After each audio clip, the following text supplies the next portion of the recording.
7 hairstyles. 10 years off your face. No needles, no procedures, not one extra dollar at the salon. That's what's coming in the next few minutes, and I promise you'll still be picturing yourself in the last one, long after this video ends.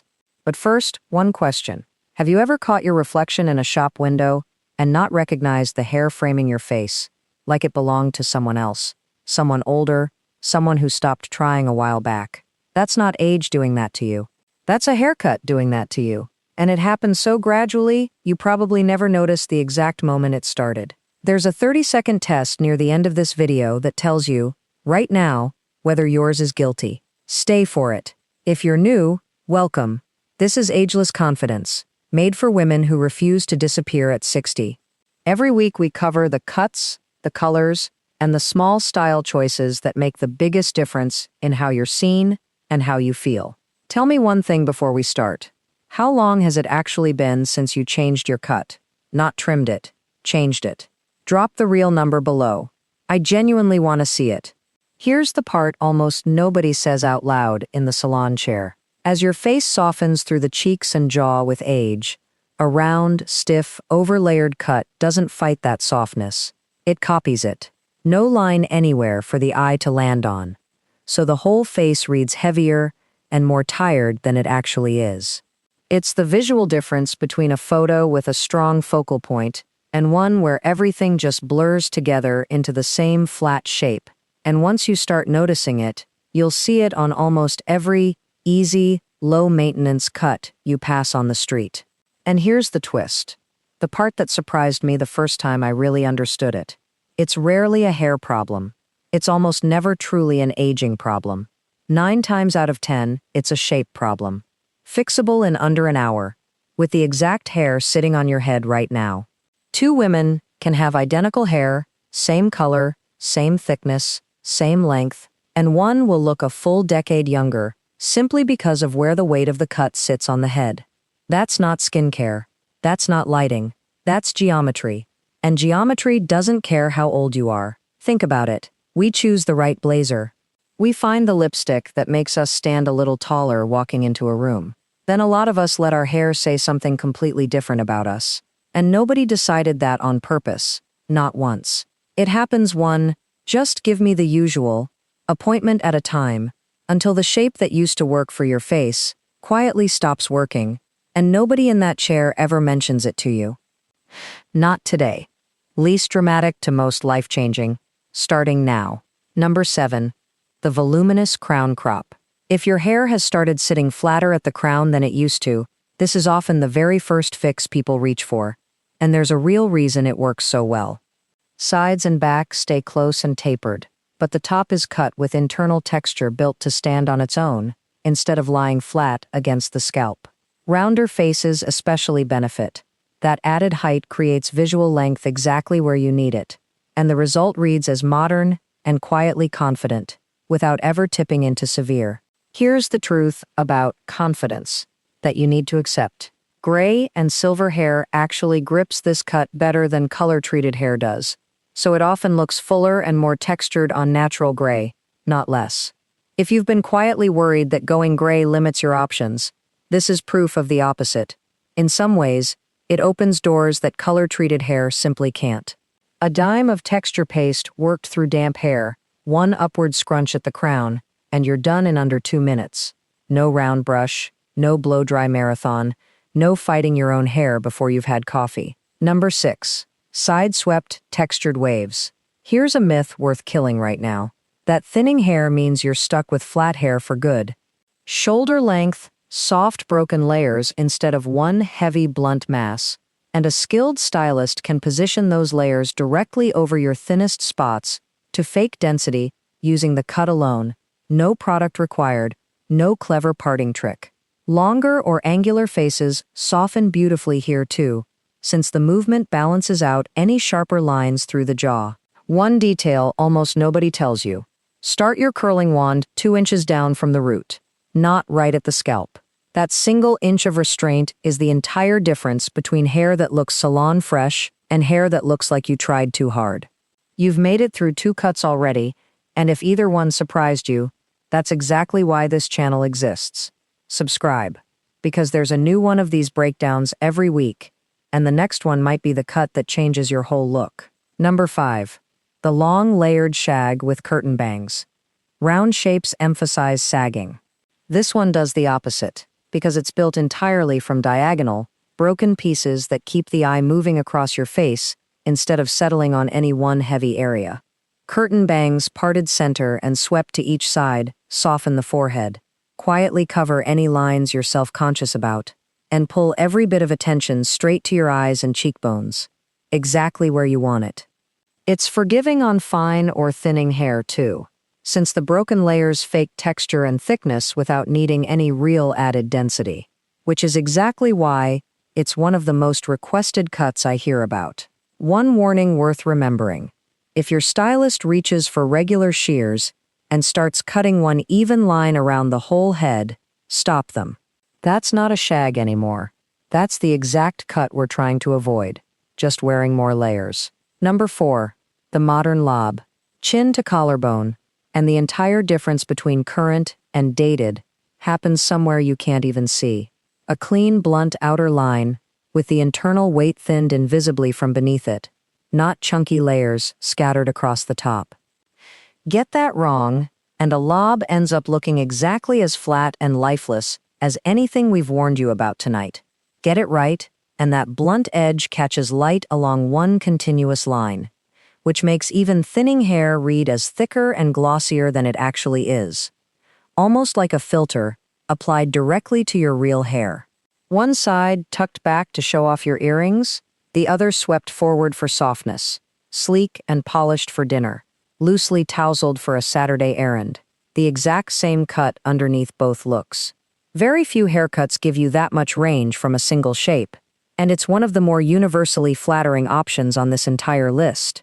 We're past the halfway mark, and I'll be straight with you. Cuts 3 through 1 are the ones people message me about most, the ones I get screenshots of from real appointments more than any others on this list. If you've been waiting for the dramatic ones, they start right here. Number 3. The jaw-length angled bob.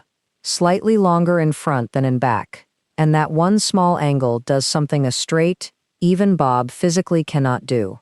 It draws a diagonal line straight down toward the chin, which visually lifts and sharpens the entire lower third of your face.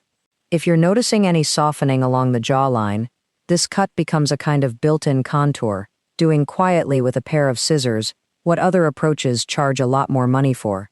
Ask for a razor-finished edge, never blunt shears straight across, because the texture keeps it from reading as stiff or helmet-like, and it holds its shape for days between washes. A real relief if your mornings are already full before you even touch a hairdryer. Number 2. The modern pixie bob, sometimes called a bixie. The lifted, clean nape of a true pixie, but enough length left through the front to still frame the face, which is exactly why women who wrote off pixies as too severe end up loving this one instead. The signature move is an asymmetrical fringe swept diagonally across the forehead. The same visual trick we used on the shag, just shorter and punchier. Gray hair does half the styling work here on its own, giving the cut built-in body that color-treated hair sometimes has to fake. Cream through damp hair, pushed forward and to the side. Done, a wash-and-go style that still reads as intentional and expensive, which is a genuinely rare combination in the haircut world. And now, the one. Number 1. The sleek architectural bob. If I had to pick a single haircut for every woman over 60, it's this one, without hesitation. A blunt horizontal line at or just below the chin acts like a visual anchor, giving the whole face structure and making everything above that line read as firmer and more intentional, close to an invisible lift, without a single needle involved. Here's the mistake that ruins it almost every time. A stylist piles on visible layers for movement, and that sharp architectural line quietly collapses into a soft, rounded mushroom shape, the exact silhouette this entire video has been warning you about. Done correctly, the internal weight disappears from underneath, invisible from the outside, while the bottom edge stays completely unbroken, full, and strong. A flat iron for a sleek day, or a soft inward bend with a round brush, is genuinely all it needs. And because the ends stay blunt instead of feathered, They catch light in a way layered ends simply never manage. So the hair reads as healthier and shinier, even on a low-effort day. A great cut is only half the equation. Color can undo everything we just covered. So stay with me 2 more minutes, because this is where a lot of well-meaning advice quietly leads women in the wrong direction. A lot of us are told to go lighter as we age because it's supposed to soften things. It often does the opposite. All over light, with no depth left near the root, tends to wash out your complexion instead of lifting it. It can flatten the whole face rather than opening it up, even on hair that's perfectly healthy otherwise. Here's what actually works better. Keep a little natural depth close to the root. Let it lighten gradually toward the mid-lengths and ends. That contrast frames your face the same way a great cut does, and on gray or silver hair, it makes the color read as an intentional, expensive choice, rather than something that simply grew out on its own. And if you already have gray you love, don't cover it completely. A few soft, low-maintenance highlights woven through add real dimension without erasing the very texture that makes gray hair striking in the first place. 2 more things, quickly, because they matter almost as much as the cut itself and take almost no extra effort to fix. Precise lines don't hold forever. Even the lowest maintenance cut on this list needs a refresh every 6 to 8 weeks, or it slowly drifts back toward the exact shape we've spent this whole video avoiding. And heat protectant isn't optional anymore. Not at this stage. Aging hair has a more compromised outer layer, so damage shows up faster than it used to and looks rougher when it does. 15 seconds before you style is genuinely the difference between glossy ends today and brittle ones 6 months from now. Now, the 30-second test I promised you at the start. Stand in front of a mirror, real light if you can manage it, not the dim salon bulb. Look at your jawline first, then look at where the actual weight of your current cut is sitting. Is there a single clean line anywhere on your head, or does everything just round off into one shape, with nothing for the eye to catch? If you can't find a line, that's your answer, and it's fixable in one appointment. You don't need to wait for a special occasion to fix it either. Before you go, save this question and ask it before the scissors ever come out.